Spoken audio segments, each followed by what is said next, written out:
What's up guys, welcome back to the prep room. Just in here getting organised at the moment. Got some more vacuum sealing to do soon, so I've got packs of pasta here that are going to get vacuum sealed up, stored for much longer. But just wanted to make a video talking about the organisation of this. At one point this was piled around my desk downstairs, all of it, like shelves all over the place, God knows what was where or anything. Now, even in a non-emergency situation, I can say, or go upstairs, the toilet roll is on your right when you go in, or it's on the bottom, or this is on the bottom shelf, or this is in the third drawer, and it's very easy to find. I've got a label maker on the way as well, so everything that is in a drawer or in a tub will be labelled up and dated fully. So what I want to say is organisation is key. It really is. No matter how little your space is, this is nowhere near the kind of space I'd want. I've obviously got my storage unit as well. No matter how little the space is, keeping that organised and keeping that in some sort of sensible order makes sense, because if you're not there, if SHTF happens and you didn't happen to be in the house, in the area at the time, it's your family that's going to have to deal with this. Now, if you've got young kids, I'd recommend anything like that, up high, away, out of reach. If you can, locked up, ideally. That's not ideal, but at least it's away from smaller hands to reach them. I've got all sorts in here. Down this side that you can't see is all my canned stuff. About 40 to 50 days worth of canned foods there alone. Here is... There's some extra canned stuff, the super large stuff, and some fray bentos. There's stuff here that we use every day as well. So there's stuff here that's not necessarily long life food, but stuff that we go through, like biscuits with the kids. I always stock up double, triple, 3 times as much as I need of that, because again, it is a prep. In England, the shops close at 4 o'clock on a Sunday. Guaranteed they want a biscuit at 5 o'clock and there's none left in the tin. It's just common sense, right? So here we have more canned stuff. There's canned fish behind here. That is exactly what it says on the tin, which is crisps in there, vegetable based crisps. I've got my reverse osmosis water filter here. The pipes and everything for that are in the drawer. I've got a barrel here, that's my oats, my porridge oats. We've got a massive freeze-dried selection here. Think by Fuel Your Preparation. Some of these are not just for preps, these are for my cycle coming up soon. That's just the box for my generator that's stacked up there at the moment. We've got pre-packaged breakfast meals here as well, which have like oats, crackers, jam, things like that, in vacuum sealed into them, which again are going to probably be used for my challenge when I'm cycling, as well as being a prep itself. Now this green basket you can see at the back here, I don't want to lift it all out, but I could just pull one, so that one is chicken with lentils. These are all military meals, not necessarily a full 24-hour MRE where you get all the little gimmicky things and stuff, but these are just the main meals. And in there is about 50 of these main meals. Beef burrito and filling. Some of them are past their date already. Some of them have a year or 2 on them, depending on how long I've had them. Sausage casserole there. Lovely jubbly. November 25 on that one, so that's still in date, but again, it's a guideline. When you open it, when you cook it, use your nose, use your senses. So 50 meals just in that basket there. And with kids, to be fair, I could split one of them, and that is 2 kids meals in there. Down here we've got some jarred stuff, lots of jarred beetroots. Beetroots are superfood if you didn't know, great for energy and stuff like that. I've got my Polish smalek that I've done a review on before, which is basically lard and pork in a mulch together. Doesn't sound appealing, but you can eat it straight from the can and it gives you loads of energy. Got my lard stuff up here, which is sugar, and then on top is the hardtack that I made in one of the videos.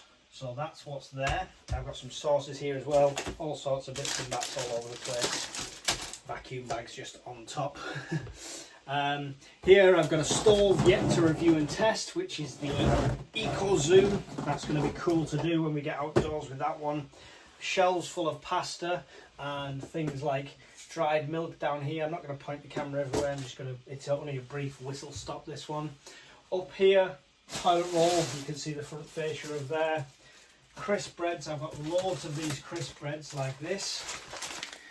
Now that's what you saw in the breakfast pack, they're like Ryvitas. These are still in the original packaging, but as I go through all the vacuum sealing, these are going to be sealed up in portions. Probably is about 3 portions per pack, and there is 3, 6, 9, 12 packs there. So loads of that to do. Stack of flour here, as well as lots of bags of ground almonds. Almonds, great for adding flavour, making cakes and biscuits and stuff like that. And a good flour substitute as well, if you're keto. They're just snacks for the baby. Sweetened condensed milk, coconut milk, rice pudding, custard, all sorts of random stuff. That is a huge box of uncooked poppadoms. Literally like an Indian's restaurant's worth of poppadoms. I could eat poppadoms all through the apocalypse and not have to worry about it. That's a water tank, this huge black thing here. It's the top of a water tank. I've got 2 more blue barrels, one of the big ones and one of the smaller ones stacked up here. Pasta and rice. So what is it? One small rice, 1 small oats, 1 big pasta, and the other big one is full of individual packs of cereal, but sealed inside the container. That's pretty much the whistle stop tour. I've got noodles, I've got all sorts of stuff behind here. Even got a bit of liquor going on here. Tools up there. It's everywhere. It's getting there. It's getting much more organised. Here next to me, I have a plastic box that just has camouflage and military gear in.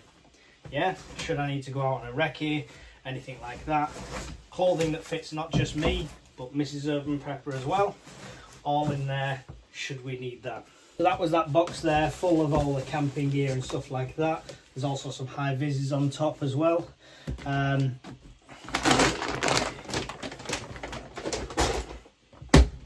Medical overages, so not in the main medical kits, that's loads of extra ones there.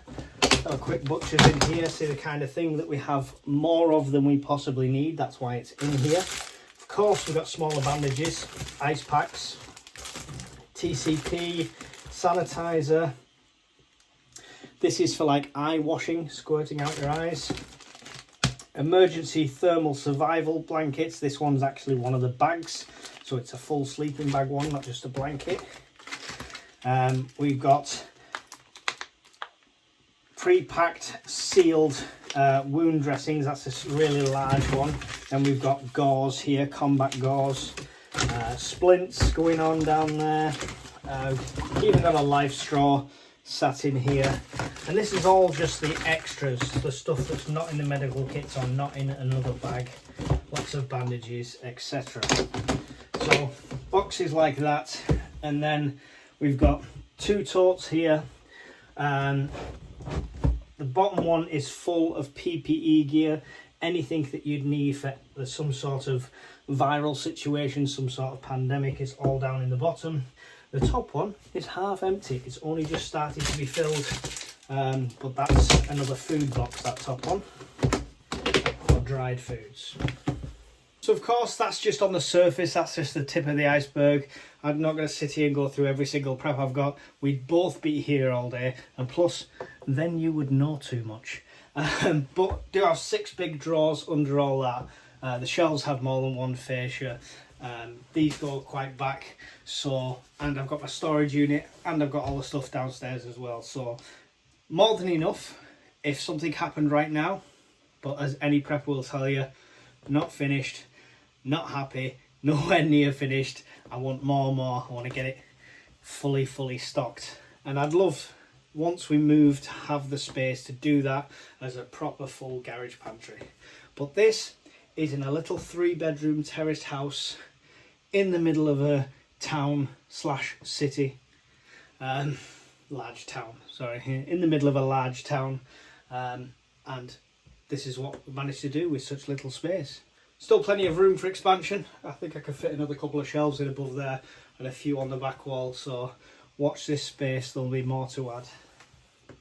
But that's a whistle-stop pantry tour of where we're at so far.